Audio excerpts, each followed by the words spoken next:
a Bant Aura deck, the Bant Hexproof deck. And now, you know, we've talked about Jeff before. You know, he's playing the Yevas in the main deck, Wolfare Avengers, and Snapcaster Mage, a lot of flash creatures. He has 4 copies of Huntmaster, pretty much the only creature in his deck that doesn't flash. And you know, a typical Rug control deck where you have a lot of permission and you have Syncopate, Dissipate, Is It Charm to sort of deal with sorcery spells, and then removal with Searing Spear, Mizium Mortars, and Turn and Burn. Yeah, there are actually very few sorcery speed spells in Jeff Hoogland's deck, and he is more than any other deck able to use the Huntmaster / Ravager of the Fells.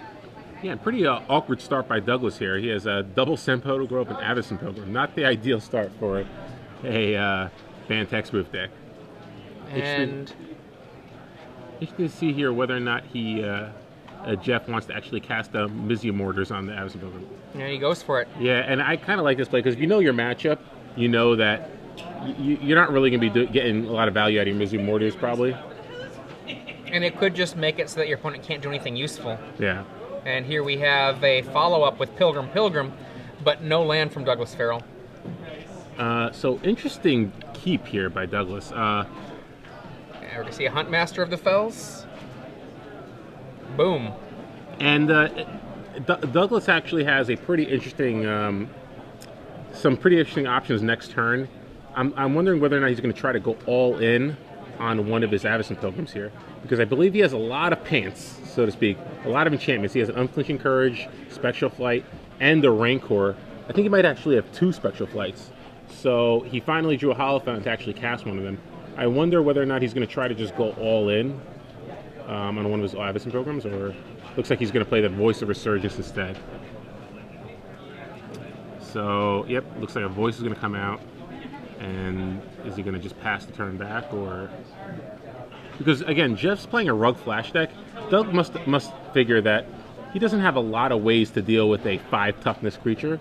So maybe if I can get a Spectral Flight and an Unflinching Courage onto my Voice of Resurgence, that might be enough to sort of, like, finish the game. Rancor on Avacyn's Pilgrim, and it trades with a Wolf. Now, Douglas dropping that Voice of Resurgence into play. Jeff Hoogland's deck, you can see its name, Rug Flash. Voice of Resurgence is exactly the kind of card that Jeff does not want to see in play. Yeah, he does have multiple Huntmasters in his hand.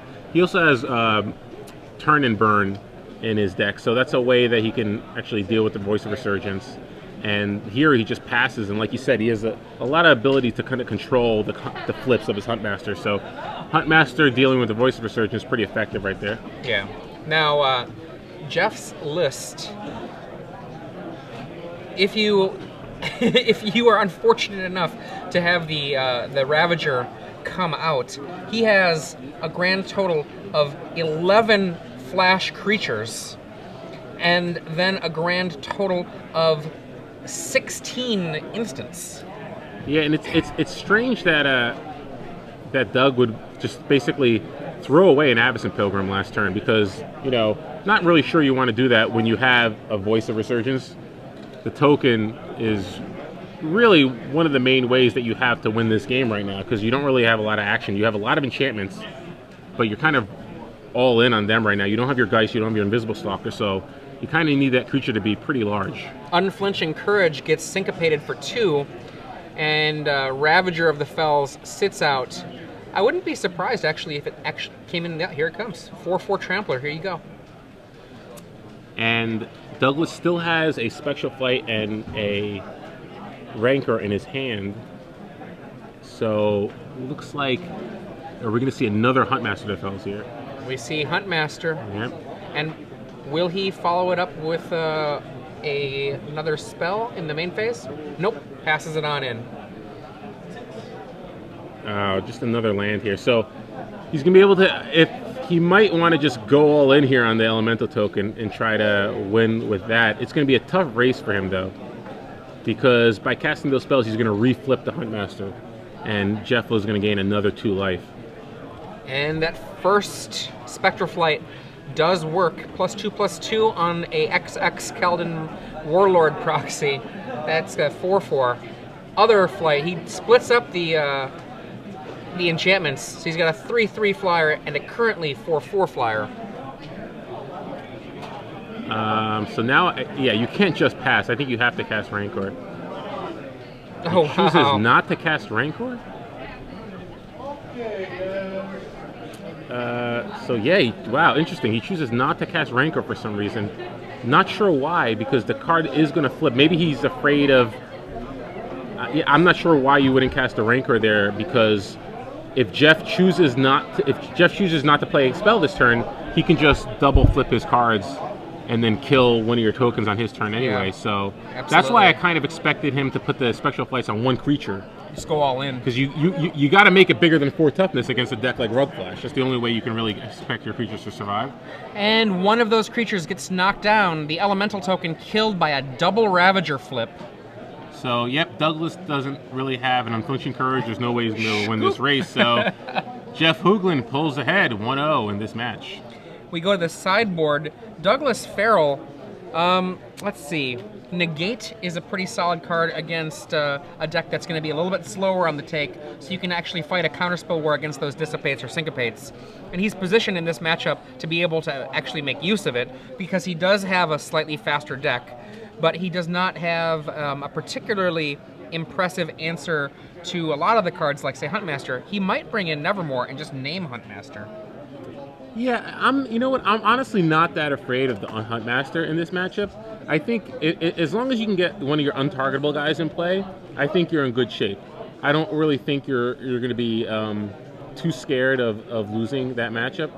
I think maybe you might want the Gift of Urzoza, because it's another way to pump up your guys. Again, Jeff, short of turn burn, Jeff really doesn't have a lot of ways to deal with 5 toughness creatures. So if you can go sort of Ethereal Armor, Gift of Orzova, of the Orzova on one of your creatures, even if it's not untargetable, it still might be big enough, particularly locks it on Smiter. And having that lifelink ability is another way you can race anything out of Jeff's deck. So I could see that coming in, perhaps. I don't know. Again, there's not that many cards that Douglas really wants to take out. I mean, his deck is sort of built game one to contend with a kind of a Rug Flash deck. Maybe the Simic Charm. Maybe Gift might just be better than Simic Charm. Right. I mean, I do think Negate is probably better than Simic Charm in this.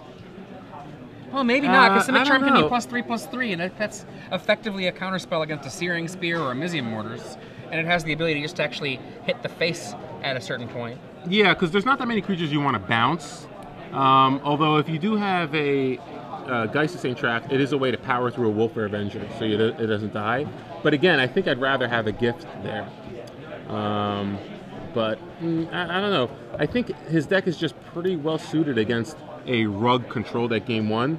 Simic Charm is probably the only card I can see cutting, but even Negate, a card like Negate, Instants and Sorcerers really weren't. He was dealing with the Huntmasters. That's really what kind of cost him the game, and maybe a poor decision to. His keep was kind of awkward too. I'm not sure if I would have kept it. He had a very slow hand. You know, like, given that he had 3 Avacyn's Pilgrims on the table on turn 3, at least one of those, was he on the play or the draw there? He was on the draw. He was on the draw, so he could have top decked all 3 Pilgrims, but again, it's likely that he. Why would you want to keep a hand where you're basically all in on Voice of Resurgence? Kind of an awkward. Maybe if he knew the matchup, it could affect his decision. But after board, I don't really see him doing much. Yeah. Maybe Negate, maybe Rest, maybe Gift. That's about it. Now, as far as Jeff's deck, I mean, Jeff has option. He has 2 copies of Electrickery. I could see him bringing that in because it's a way to deal with Invisible Stalker and Avacyn Pilgrim. Pillar Flame, probably not really good enough. Turn and Burn, I could definitely see that coming in as a way to deal with the Voice of Resurgence and locks it on Smiter.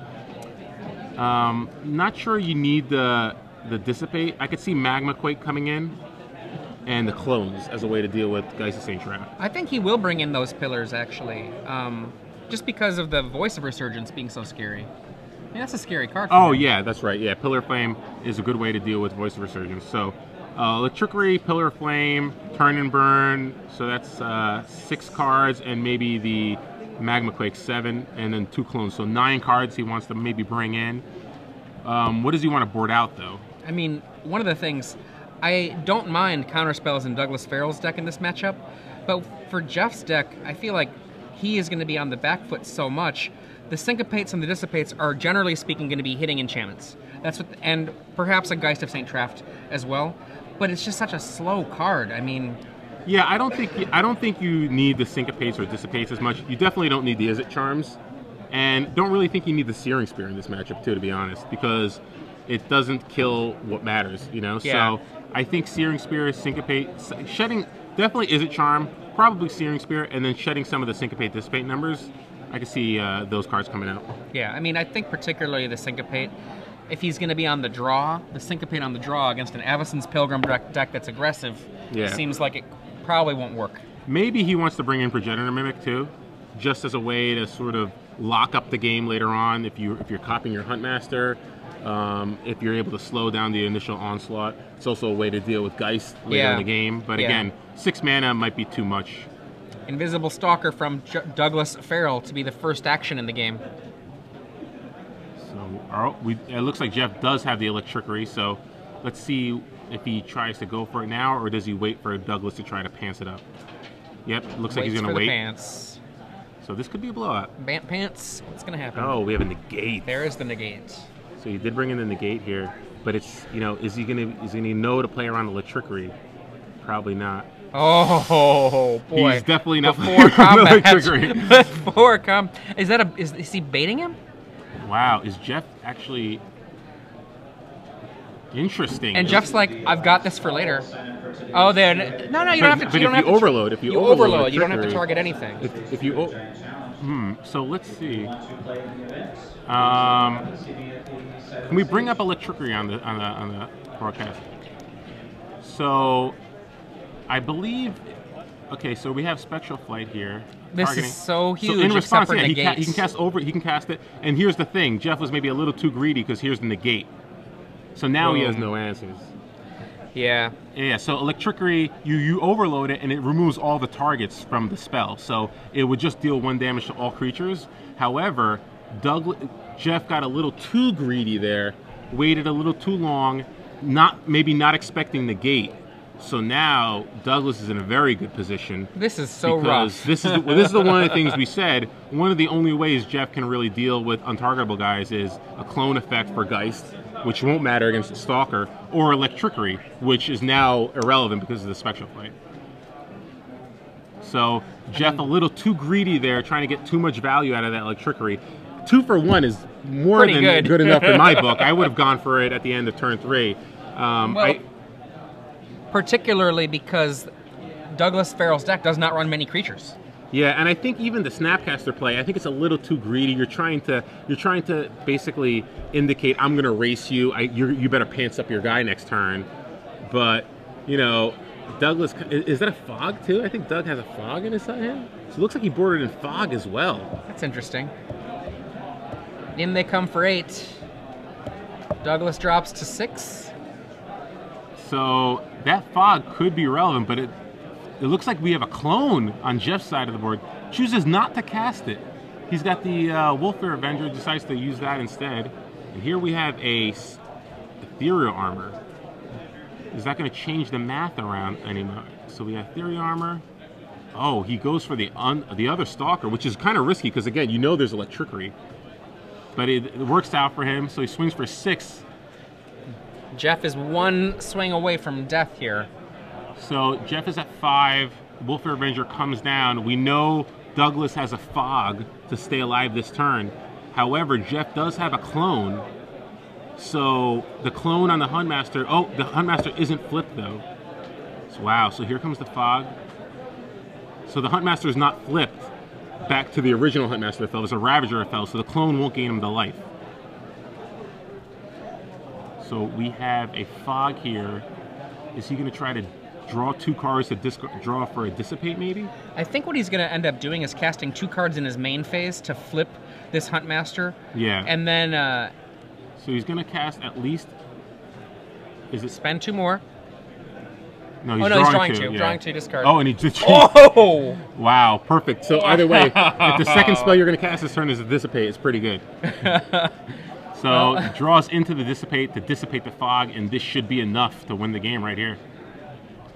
And yep. Quick 2-0. Wow. Oh, wow. So Jeff, a little greedy there with the electricity, but it didn't work. It didn't end up mattering because Douglas just didn't have enough damage there. The Huntmaster FLs came down, flipped, did double duty in terms of basically a 4-point life swing. Ended up working out for Jeff in the end, despite the fact that maybe he was a little too greedy with the electricity. I mean, I know when I see a 2-for-1 that has my pants opponent have no creatures in play, I'm good with that. I think Jeff just forgot about negate. He didn't even consider it. The other thing is it could be a negate. It could be a Simic Charm.